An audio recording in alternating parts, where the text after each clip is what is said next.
Bonjour à tous. Aujourd'hui, on va parler d'un sujet qui fascine autant qu'il inquiète, comment des attaquants parviennent à casser des messages chiffrés, à s'infiltrer dans des communications, à voler des mots de passe, même protégés. On va voir ensemble les grandes méthodes utilisées par les hackers et les cryptanalystes, la force brute, les attaques par dictionnaire, le man in the middle, les rainbow tables, et d'autres encore. Et surtout, pour chaque attaque, on verra comment s'en défendre. Parce que comprendre l'attaque, c'est la première étape pour s'en protéger. Avant d'entrer dans le détail, voici une vue d'ensemble. Il existe 6 grandes familles d'attaques que nous allons parcourir. La force brute, tester toutes les combinaisons possibles.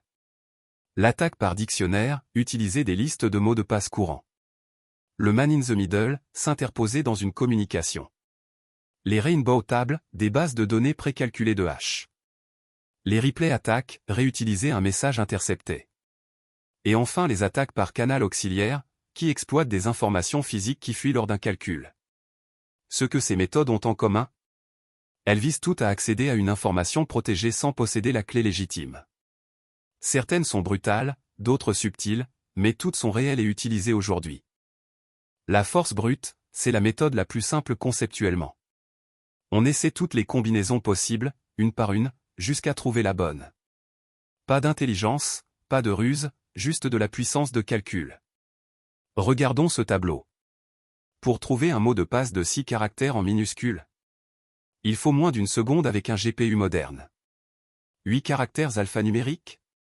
Environ 3 minutes. 10 caractères avec des symboles? 2 heures environ. Mais 12 caractères avec un jeu de caractères complet? On passe à environ 400 ans. Un seul chiffre change tout. C'est pourquoi la longueur d'un mot de passe est bien plus importante que sa complexité. Correctors Battery Staple est bien plus solide que EP@SS1, même si ce dernier semble plus complexe. La contre-mesure principale, des mots de passe longs, un verrouillage après plusieurs tentatives échouées, et des algorithmes lents comme Bcrypt ou Argon 2. La force brute, c'est lent. Alors les attaquants ont trouvé plus malin, plutôt que de tester toutes les combinaisons, on commence par les plus probables. C'est le principe de l'attaque par dictionnaire. Les humains sont prévisibles. Regardez ce classement, 1, 2, 3, 4, 5, 6, password, AZERTY, QWERTY. Ces mots de passe reviennent des millions de fois dans les bases de données compromises. Et des études montrent que plus de 80% des mots de passe utilisés dans le monde figurent dans des listes connues. La référence dans ce domaine, c'est la liste RockU, issue d'une fuite massive de données réelles. Elle contient aujourd'hui plus de 14 milliards d'entrées, est librement téléchargeable, et inclut des variantes intelligentes comme EP@SSW0RD ou mot de passe 1. Des outils comme Hashcat ou John the Ripper automatisent entièrement ce processus. La défense? Ne jamais utiliser de mots de passe courants. Utilisez un gestionnaire de mots de passe qui en génère des aléatoires. Et activez l'authentification à 2 facteurs. L'attaque man in the middle est peut-être la plus insidieuse, parce que ni l'émetteur ni le récepteur ne se doutent de rien. Voici le schéma. Alice envoie un message chiffré à Bob. Mais Eve, l'attaquante, s'est positionnée entre les deux. Elle intercepte le message, peut le déchiffrer, le lire, éventuellement le modifier, puis le rechiffre et le transmet à Bob comme si de rien n'était. Comment Eve se positionne-t-elle? Sur un Wi-Fi public non sécurisé par exemple. Ou via du DNS spoofing, en détournant les requêtes vers un faux serveur qu'elle contrôle. Ou encore via la RP poisoning, une technique réseau qui lui permet de se faire passer pour un routeur légitime. Le cas typique, vous êtes dans un café, vous vous connectez au Wi-Fi du café qui est non sécurisé, et qui est en réalité le point d'accès de l'attaquant. Toutes vos communications non chiffrées lui parviennent en clair. La protection? HTTPS et TLS pour chiffrer les échanges de bout en bout, la vérification des certificats, un VPN sur les réseaux non sécurisés, et le mécanisme HSTS qui force les connexions sécurisées. Revenons au mot de passe haché. Un attaquant qui vole une base de données récupère des hashes. Pour information, si vous ne savez pas ce que c'est un hash, il y a une vidéo dédiée dans la chaîne. L'attaquant ne récupère donc pas des mots de passe en clair. La force brute pour les retrouver peut prendre des années. Alors, une solution, précalculée à l'avance. C'est le principe de la rainbow table. On prend des millions de mots de passe courants, on calcule leur hash, et on stocke la correspondance. Lors d'une attaque, la recherche devient instantanée, on cherche le hash volé dans la table et on trouve le mot de passe correspondant en quelques millisecondes. Comme vous le voyez ici, password correspond à un hash commençant par 5F4DCC3B et 1234556AEDADC39. Une fois la table construite, l'attaque ne prend plus aucun temps. Mais il y a un antidote, le sel. Un sel, c'est une chaîne de caractères aléatoires ajoutés au mot de passe avant le hachage. Regardez, H de password plus le sel X9KL donne un résultat totalement différent de password plus M2QP. Chaque utilisateur a son propre sel. La Rainbow Table, construite sans ces sels, devient totalement inutile. Bonne nouvelle, des algorithmes comme Bcrypt génèrent et gèrent le sel automatiquement. Ces deux attaques sont moins connues du grand public, mais elles sont bien réelles. La replay attaque d'abord. L'idée est simple, l'attaquant ne cherche pas à déchiffrer le message. Il le capture tel quel et le renvoie plus tard. Exemple, Bob effectue un virement de 50 € à Alice. Eve capture la requête chiffrée et la rejoue 10 fois. Bob se retrouve débité de 500 € sans que le chiffrement ait été cassé. La défense passe par des mécanismes comme les nonces, des identifiants à usage unique, ou les timestamps qui invalident automatiquement les requêtes trop anciennes. Les attaques par canal auxiliaire, elles, sont d'une nature complètement différente.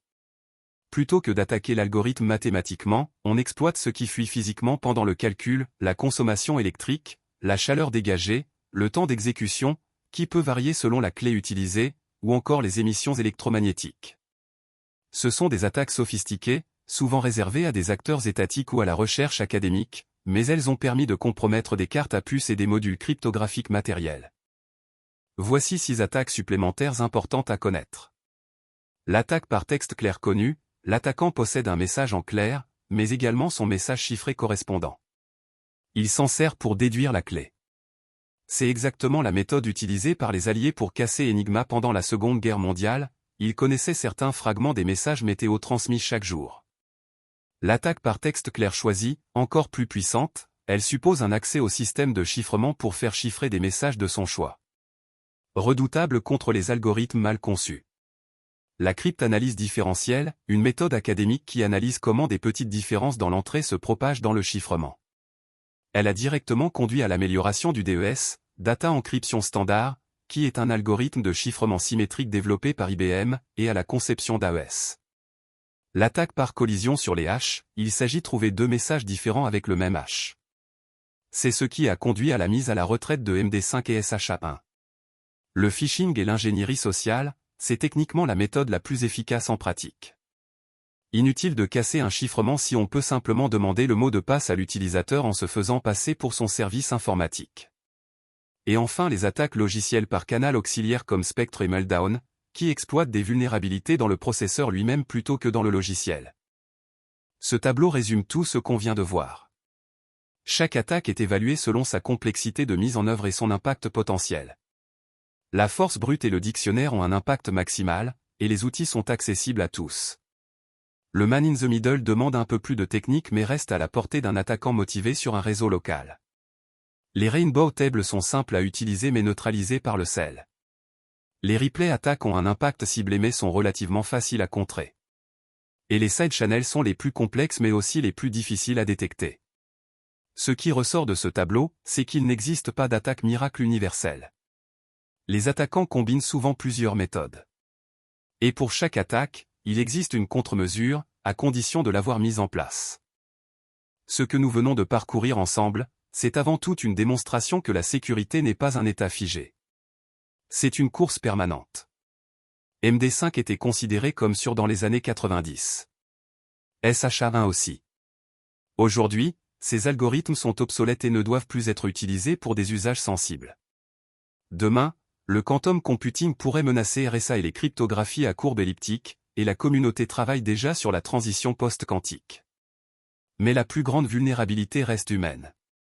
Le phishing, les mots de passe réutilisés, les connexions sur des réseaux non sécurisés, voilà par où passe la majorité des attaques réelles.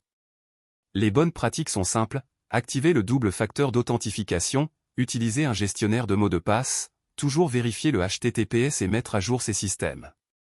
La cryptographie moderne est remarquablement solide. Elle ne tombe pas, elle est contournée, mal implémentée, ou mal utilisée. C'est là que se joue véritablement la sécurité.